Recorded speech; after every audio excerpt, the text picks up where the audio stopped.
If you want to strengthen and build your hamstrings, you need to include both hip extension and knee flexion movements. For hip extension, think Romanian Deadlift or Good Morning, for example, and for knee flexion, think those hamstring curl machines. But how can you work and even isolate those hamstrings if you don't have any equipment at home? So many of those go-to moves require gym access or at least more equipment. That's why I wanted to share one of my go-to knee flexion hamstring moves, whether you have no tools while training at home or access to a full gym, the glute bridge and curl.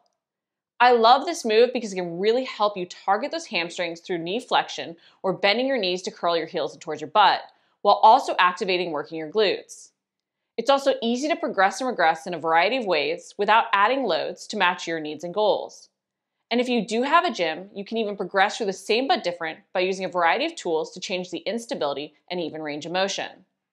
But before I go into some of the different variations, I want to go over the basic form of the glute bridge and curl and how you can do this amazing move at home. To do the glute bridge and curl without any fancy equipment, you can use towels on a hardwood floor or even paper plates on carpet. If you even have a simple set of sliders or furniture movers, those can work as well.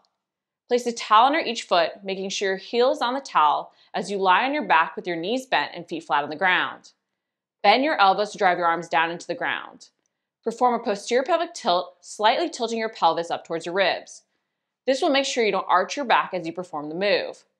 Bridge up, squeezing your glutes. Holding this bridge, slide your feet out to straighten your legs. You will lower your butt towards the ground as you lengthen, but you don't want to lose that posterior pelvic tilt. After fully extending your legs, curl your heels back in towards your butt to lift back up into the bridge. Almost think about trying to drag up the flooring as you curl back in so that you're really creating tension to work those hamstrings. Return to the bridge and repeat the move. Make sure you don't arch up to lift up higher.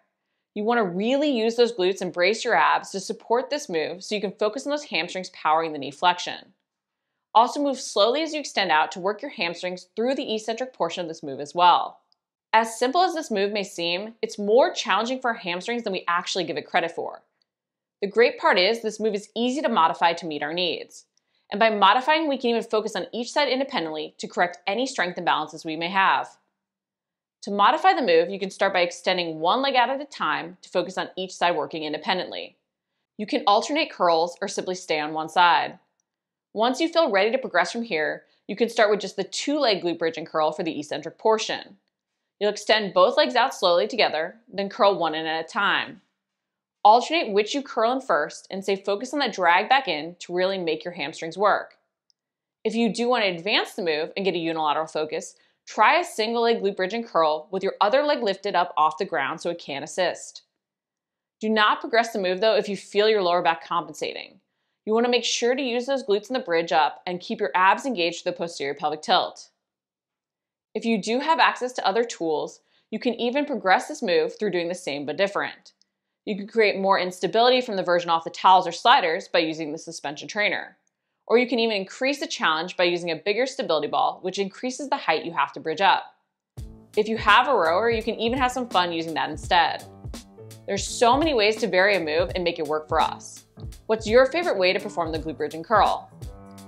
If you liked the video, make sure to like it, comment below if you have any questions, and subscribe. We're posting new videos each week.